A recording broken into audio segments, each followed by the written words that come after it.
Hi, I'm Taylor. Welcome back to my channel. Today I want to tell you a little bit more about my life and how I got here to Malaysia and just in general. So if you're interested in hearing more about Taylor's life, hang on.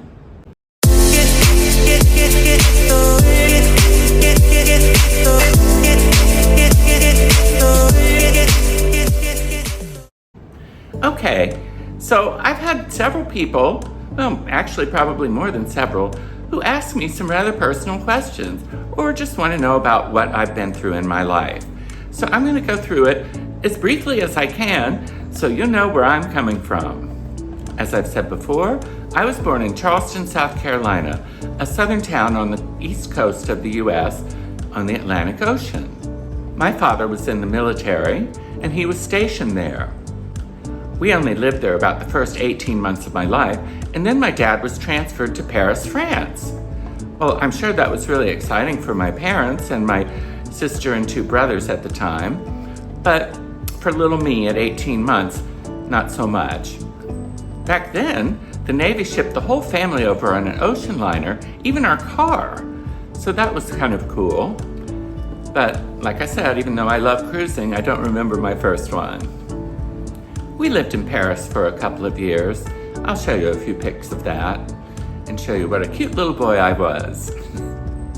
Unfortunately, I was just learning to speak English then, so I didn't have a chance to pick up any French. My sister did though. She even went to a French school. After a couple years, we were headed back to the United States on another ocean liner. And this time, the Navy had sent my dad to New Orleans, Louisiana, which is in the southern part of the United States, sort of near the Gulf of Mexico, just up the river from it, on the Mississippi River. Now, since I lived there till I was a little over 4 years old, I do remember some of it. There was a big pool we used to go to that was part of the Navy base, and I actually remember some snippets of a cute story my mother told me. Now, I'm not sure how much of this I remember or how much it's just because she told me the story. But one day, they were at church, it was Christmas morning, and I was so excited for my presents, being a little kid. And my brothers and my sister had been teasing me and showing presents and going, look, is this for you? Is this for you? Is this one for you? Is this one for you?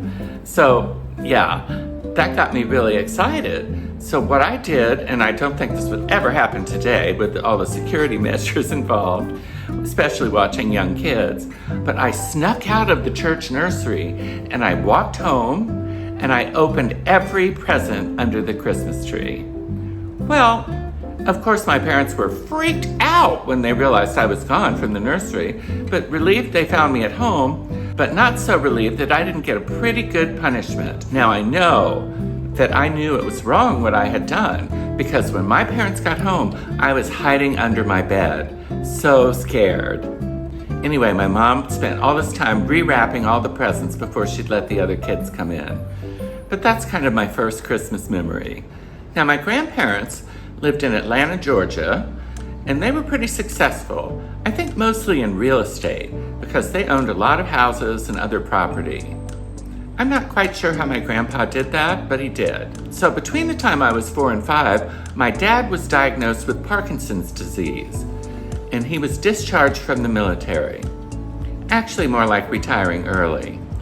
So my grandparents had these cottages on the beach in Florida, Madeira Beach, Florida, near St. Petersburg, and they offered my parents to manage the cottages in exchange for a free place to live. So we all got in the car and moved to Florida. In the meantime, my mother had had another child, her second daughter. So there were 5 of us when we moved to Florida. Now, of course, as kids, we loved growing up on the beach, but it wasn't that easy a life as you might imagine. It was small and cramped. We lived in a 2-bedroom apartment with 1 bathroom, and for 7 people, that's a lot. My brothers eventually got to move into another unit downstairs, so that relieved some of the pressure on the small apartment. But it wasn't glamorous life at all, but it was a fun life living on the beach and learning how to swim and sail and surf and all those things. It was also interesting because I had friends that just stayed in the cottages once a year. So every couple of weeks, I would get a new set of friends, but I remembered them from the year before, so that was kind of fun, but way different than a normal childhood, I think.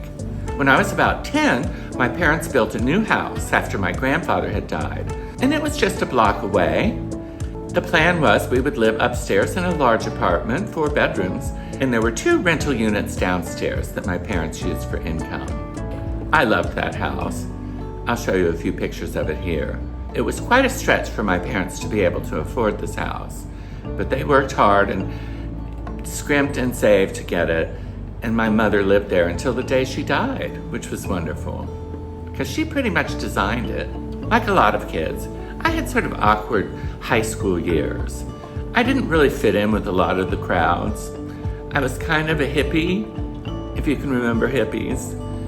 But other than that, I was pretty much a loner. I had a few friends, but I can say high school was not my favorite time of my life. In fact, we just had our 50-year high school reunion, and I didn't go because I just, I didn't remember it that fondly. I enjoyed seeing the pictures from the reunion, though. When I was in high school, my parents got a divorce, and my dad moved out. So that was quite a change, too. At this point, both my brothers, who are about 10 years older than me, had already gone. They were both gone through the Navy and were out working on their own. And my older sister was in college and eventually law school. So it was my younger sister and me left alone with my mom, which was fine. I didn't know what to do with my life. I thought about being an architect because that's always interested me. But I didn't do that well in school and certainly not in math. So I didn't think I could hack the college required for being an architect. So I decided I would look into design. And I found an art school that wasn't too far away. It was about an hour's drive from our house, so I could come home for weekends. And I applied there. It was called the Ringling School of Art and Design. It's now called Ringling College of Art and Design. Anyway, I had a great time there. I met a lot of fun people, artistic people, and for the most part, they were mostly older. I was just fresh out of high school, so I was just 18 when I started there.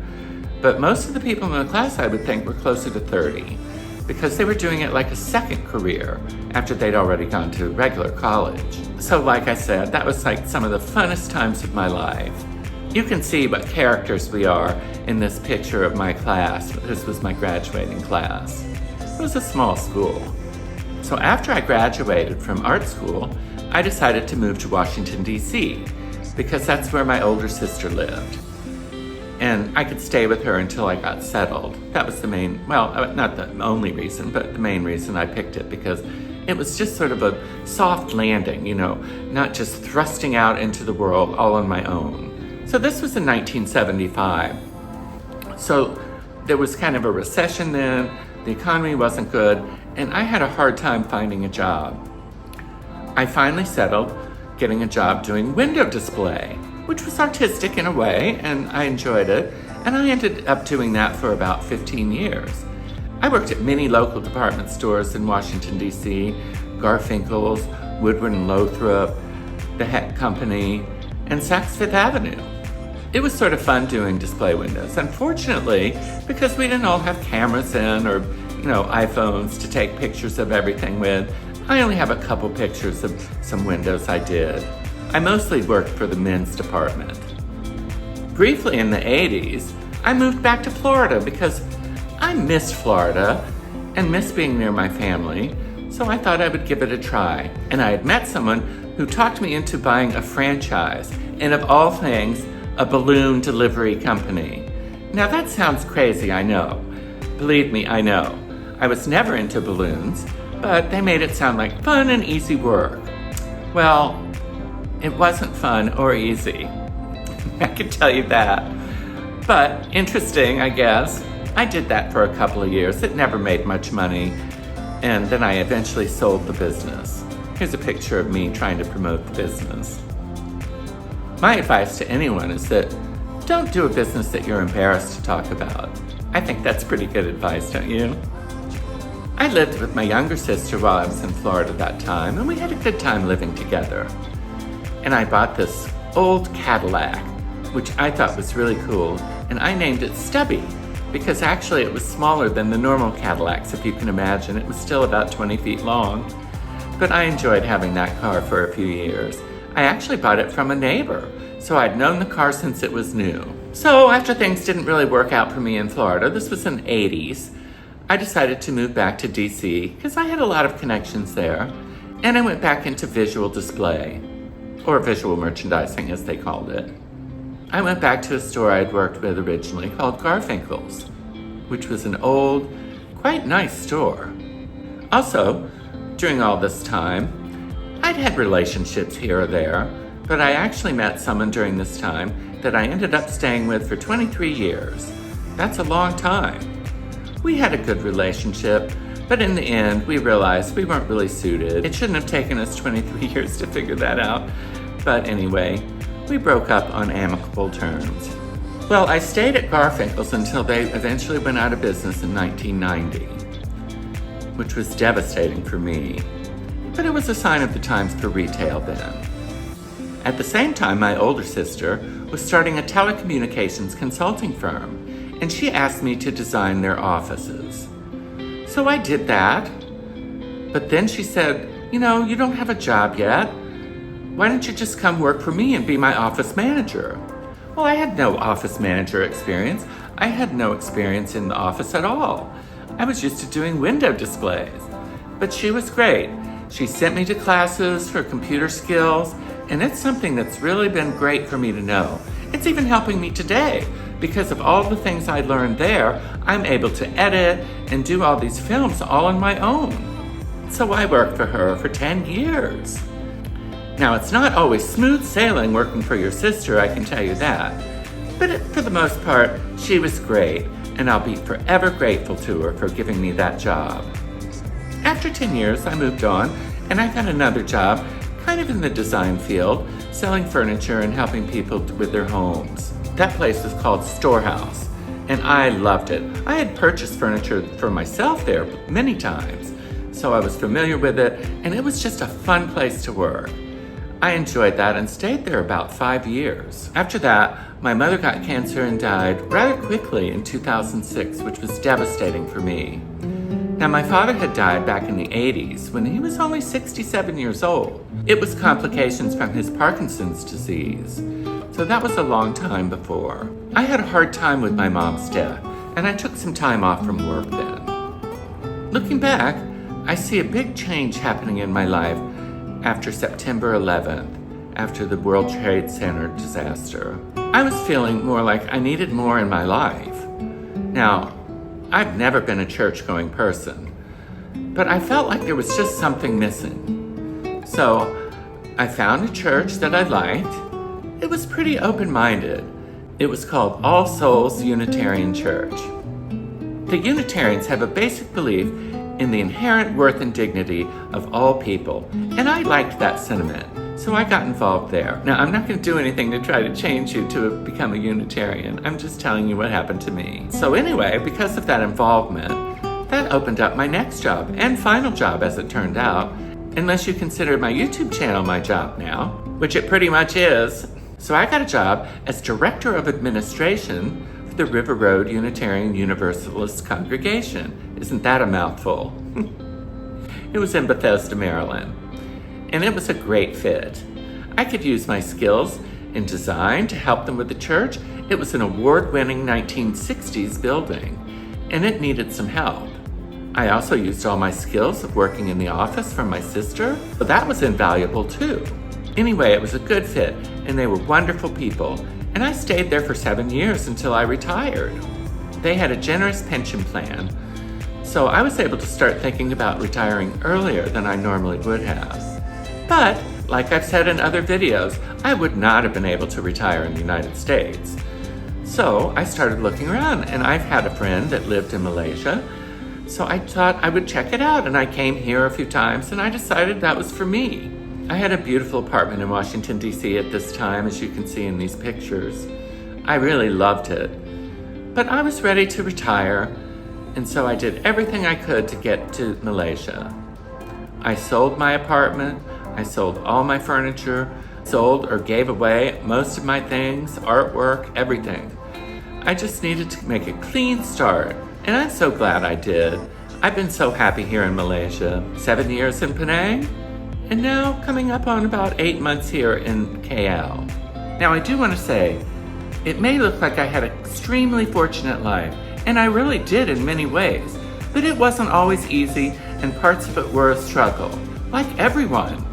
Everything that happened in my life led me to where I am today, and that's Kuala Lumpur, Malaysia. And I couldn't be happier to be here, and hopefully to spend the rest of my life right here. So I wonder if any of you are left here at the end of my story, because I hope it wasn't boring. And I know probably not everyone is at least bit interested in my life, but as I said, there were some people asking about it, so I thought I would do it. And it's always fun to show old pictures of yourself too. If you did enjoy it, I'd really appreciate it if you could like and subscribe. That means so much to me. My channel is growing slowly, but surely. Now that I have a new iPhone, and the camera's so much better, and I'm expecting some new microphones coming any day now, so I'm gonna really be opening up what I can do. I'll be able to get out on the street more, do interviews outside, that sort of thing. So I hope you all will stay tuned for all of that. I'm really looking forward to it. Thank you for coming down this little trip down memory lane with me. I'm really glad you did. That's all I have for today, so talk to you later. Bye!